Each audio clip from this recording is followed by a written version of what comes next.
जय गुरु स्टूडेंट, मैं doctor Amrita Dutta, assistant professor, department of history, Yogoda Satsang Mahavidyalaya, Ranchi. आज के इस वीडियो में आप मौर्योत्तर काल के शुंग वंश, कण्व वंश, चेदी तथा सातवाहन वंश के बारे में जानेंगे। इससे पहले आप लोगों ने काफी सारी वीडियो में आप लोगों ने मौर्य काल के इतिहास के बारे में जाना है। तो ये मौर्य काल के बाद का जो इतिहास है उसे कहते हैं मौर्योत्तर काल। और मौर्योत्तर काल में भी ऐसे बहुत सारे प्रतापी शासक आए हैं जिन्होंने अपना काम इतिहास के दृष्टिकोण से बहुत अच्छा किया। और इस काल में भी बहुत सारे ऐसे कार्य हुए जो इतिहास में एक अपना अग्रणीय योगदान प्रस्तुत करता है। इसमें सबसे इम्पोर्टेंट शासकों में से जो आता है वो है पुष्यमित्र शुंग, जिसके बारे में अक्सर सवाल आते हैं। और लास्ट ईयर के भी एग्जाम में पुष्यमित्र शुंग की जीवनी के बारे में भी आया था। तो चलिए, इस वीडियो में आप लोगों को बहुत सारे प्रॉब्लम सॉल्व हो जाएंगे। पर मैं ये आपको बता दूं कि ये मौर्योत्तर काल का सिर्फ संक्षिप्त विवरण है। इसके बाद भी कई सारे वीडियो आए हैं जिसमें आपको मौर्य काल और मौर्योत्तर काल के बारे में जानकारी मिलेगी। परंतु अब आपको ये पता चलेगा कि मौर्योत्तर काल में कौन से वंश आए और इसका प्रॉपर टाइमिंग क्या है। तो 187 ईसा पूर्व से 240 ईसा पूर्व तक का काल भारतीय इतिहास में मौर्योत्तर काल के नाम से जाना जाता है।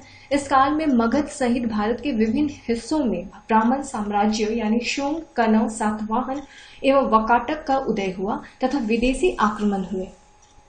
मौर्योत्तर काल जो था वो मौर्य साम्राज्य के पतन के साथ ही भारतीय इतिहास की राजनीतिक एकता कुछ समय के लिए विखंडित हो गई थी।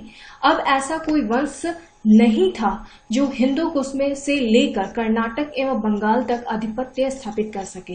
दक्षिण में स्थानीय शासक स्वतंत्र हो उठे। मगध का स्थान साकल, प्रतिष्ठान, विदिशा आदि कई नगरों ने ले लिया था। सबसे इम्पोर्टेंट जो वंश था इसमें है शुंग वंश, जिसके अंतिम शासक बृहदत्त की हत्या कर पुष्यमित्र शुंग ने जिस नवीन राजवंश की नींव डाली उसे शुंग वंश कहलाया गया। शुंग वंश के इतिहास के बारे में जानकारी काफी साहित्यिक स्रोत और पुरातात्विक दोनों साक्ष्यों से प्राप्त हमें होती है। जिस प्रकार हम मौर्य साम्राज्य के बारे में जानकारी अर्जित साहित्यिक स्रोत और पुरातात्विक स्रोत से लेते हैं, उसी प्रकार मौर्योत्तर काल की भी जानकारी हमें साहित्यिक और पुरातात्विक स्रोतों से लेनी चाहिए। तो साहित्यिक स्रोत में सबसे इम्पोर्टेंट जो स्रोत था जिससे हम लोग को मौर्योत्तर काल के बारे में जानकारी मिलती है वो है पहला पुराण।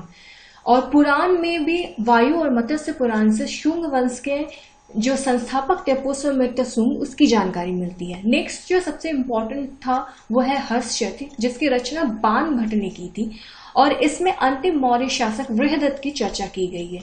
पतंजलि का महाभाष्य, जो पतंजलि पुष्यमित्र शुंग के पुरोहित थे, इस ग्रंथ में यवनों के आक्रमण की चर्चा की है। गार्गी संहिता, इसमें भी यवन आक्रमण का उल्लेख मिलता है। मालविकेंद्री मित्र यह कालिदास का नाटक है जिसमें शुंगकालीन राजनीतिक गतिविधियों का ज्ञान प्राप्त होता है। दिव्यावदान, इसमें पुष्यमित्र शुंग की अशोक के 84,000 स्तूपों को तोड़ने वाला बताया गया है। हालांकि अभी ASI की रिपोर्ट के दौरान ये बताया जाता है कि अशोक के स्तूपास के बारे में अगर जानकारी अर्जित करते हैं तो करीबन 8400 भी स्तूप नहीं मिले हैं। परंतु दिव्यावदान में ये जिक्र किया गया है कि पुष्यमित्र शुंग जो बौद्ध से हीन था, बौद्ध के अनुयायी नहीं थे, और उन्होंने अशोक के 84,000 स्तूपों को तोड़ा। हालांकि ये एक रिसर्च और इस शोध का बात है जिसके बारे में और शोध होनी चाहिए, परंतु ये बुक्स में लिखी गई है तो इसे भी नकारना सही नहीं होगा। नेक्स्ट जो मौर्योत्तर काल की बारे में जानकारी हम लोग पाएंगे वो है पुरातत्व स्रोत से, जिसमें सबसे इम्पोर्टेंट है अयोध्या अभिलेख। इस अभिलेख को पुष्यमित्र शुंग के उत्तराधिकारी धनदेव ने लिखवाया था। इसमें पुष्यमित्र शुंग द्वारा कराए गए 2 अश्वमेध यज्ञ की जानकारी मिलती है। बेसनगर का अभिलेख यह यवन राजदूत हेलियोडोरस का है जो गरुड़ स्तंभ के ऊपर खुदा हुआ है। इससे भागवत धर्म की लोकप्रियता सूचित होती है। बरहूत का लेख, इसमें भी शुंग वंश के बारे में जानकारी प्राप्त होती है। उपयुक्त साक्ष्यों के अतिरिक्त सांची, बेसनगर, बोधगया आदि स्थानों से प्राप्त स्तूप एवं स्मारक शुंगकालीन कला एवं स्थापत्य की विशेषता का ज्ञान कराते हैं। शुंग काल की कुछ मुद्राएं कौशाम्बी, अहिछत्र, अयोध्या तथा मथुरा से प्राप्त हुई है, जिनसे तात्कालीन ऐतिहासिक जानकारी प्राप्त होती है। शुंग वंश के सबसे प्रतापी शासक थे पुष्यमित्र शुंग, और जिसके बारे में अक्सर हर एक एग्जाम में आता है कि पुष्यमित्र शुंग कौन थे, उनके जीवन के बारे में कुछ बताएं। तो मैं पुष्यमित्र शुंग के जीवन के बारे में कुछ संक्षिप्त में बताऊंगी कि मौर्य वंश के ये अंतिम शासक बृहदत्त के सेनापति थे। इसके प्रारंभिक जीवन के बारे में जानकारी प्राप्त नहीं है। पुष्यमित्र शुंग ने 2 अश्वमेध यज्ञ किए, जिससे प्राचीन भारत में राजसत्ता का प्रतीक माना गया था। परवर्ती मौर्यों के कमजोर शासन में मगध का प्रशासन तंत्र शिथिल पड़ गया था तथा देश को आंतरिक एवं बाह्य संकटों का खतरा था। इसी समय पुष्यमित्र शुंग ने मगध साम्राज्य पर अपना अधिकार जमा कर न सिर्फ यवनों के आक्रमण से देश की रक्षा की, बल्कि वैदिक धर्म के आदर्शों को जो अशोक के शासन काल में उपेक्षित हो गए थे पुनः प्रतिष्ठित किया गया। इसलिए पुष्यमित्र शुंग के काल को वैदिक पुनर्जागरण का काल भी कहा जाता है। बौद्ध रचनाओं से ज्ञात होता है कि पुष्यमित्र बौद्ध धर्म का उत्पीड़क था। पुष्यमित्र ने बौद्ध विहारों को नष्ट किया तथा बौद्ध भिक्षुओं की हत्या की थी। यद्यपि शुंग वंशीय राजा ब्राह्मण धर्म के अनुयायी थे, तथापि उनके शासनकाल में भरहूत स्तूप का निर्माण और सांची स्तूप की वेदिकाएं यानी रेलिंग बनाई थी। लगभग 36 वर्ष तक पुष्यमित्र शुंग ने राज्य किया। पुष्यमित्र की मृत्यु के पश्चात उसका जो पुत्र अग्निमित्र शुंग वंश का राजा हुआ, जो अपने पिता के शासनकाल में विदिशा का उपराजा भी बना। पुराणों के अनुसार शुंग वंश का अंतिम जो शासक था वो था देवभूति। देवभूति ने ही कनव वंश यानी शुंग वंश का अंतिम राजा देवभूति विलासी प्रवृत्ति का था। अपने शासन के अंतिम दिनों में अपने ही अमात्य वासुदेव के हाथों उसकी हत्या कर दी गई। इसकी जानकारी हर्षचर्य से प्राप्त होती है। वासुदेव ने जिस नवीन वंश की स्थापना की वह था कनव वंश, और इसमें केवल 4 ही शासक हुए, वासुदेव, भूमिमित्र, नारायण और सुशर्मा। इन्होंने 300 ईसा पूर्व तक राज्य किया। कनव वंश के बाद मगध पर शासन करने वाले 2 वंश मिलती हैं। पुराणों के अनुसार आंध्र भृत्यों के शासन का उल्लेख है, अन्य साक्ष्य में मित्र वंश का उल्लेख है। नेक्स्ट जो वंश था वो था चेदी तथा सातवाहन। प्रथम शताब्दी ईसा पूर्व में विंध्य पर्वत के दक्षिण में 2 शक्तिशालियों का उदय हुआ, कलिंग का चेदी तथा दक्कन का सातवाहन। कलिंग का चेदी या महामेघवाहन वंश, इस वंश का सर्वाधिक शक्तिशाली शासक खारवेल हुआ, जो इस वंश का तीसरा शासक था। यह जैन धर्म का संरक्षक था। जैनियों के लिए उदयगिरी एवं खंडगिरी में पहाड़ियों का इसने निर्माण करवाया था। गुफा रानी के अनंत गुफा उदयगिरी पहाड़ी में स्थित हाथी गुफा अभिलेख से खारवेल के बारे में विस्तार से जानकारी मिलती है, एवं इसी अभिलेख से जनगणना का साक्ष्य भी मिलता है। इसमें कलिंग की आबादी 35,000 बताई गई है। नेक्स्ट जो सबसे इंपॉर्टेंट वंश था वो था आंध्र सातवाहन वंश। सातवाहन वंश का शासन क्षेत्र मुख्यतः महाराष्ट्र, आंध्र और कर्नाटक था। पुराणों में इन्हें आंध्र भृत्य कहा गया है तथा अभिलेखों में सातवाहन कहा गया है। पुराणों में इस वंश का संस्थापक सीमुख यानी संधूक माना गया है, जिसने कनव वंश के राजा सुशर्मा को मारकर सातवाहन वंश की नींव रखी।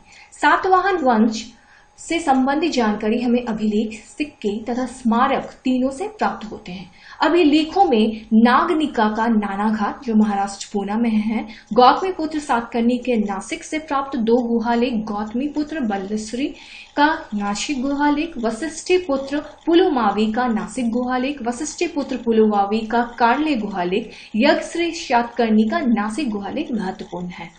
उपयुक्त लेखों के साथ साथ विभिन्न स्थानों से सातवाहन राजाओं के बहुसंख्यक सिक्के भी मिले हैं। इसे राज्य विस्तार, धर्म तथा व्यापार वाणिज्य की प्रगति के संबंध में विस्तृत जानकारी प्राप्त होती है। नासिक के जुगलथंबी नामक स्थल से छहरात नामक यानी छहरात शासक नापान के सिक्कों का ढेर मिलता है। इसमें अनेक सिक्के गौतमीपुत्र सातकर्णी द्वारा पुनः अंकित कराए गए हैं।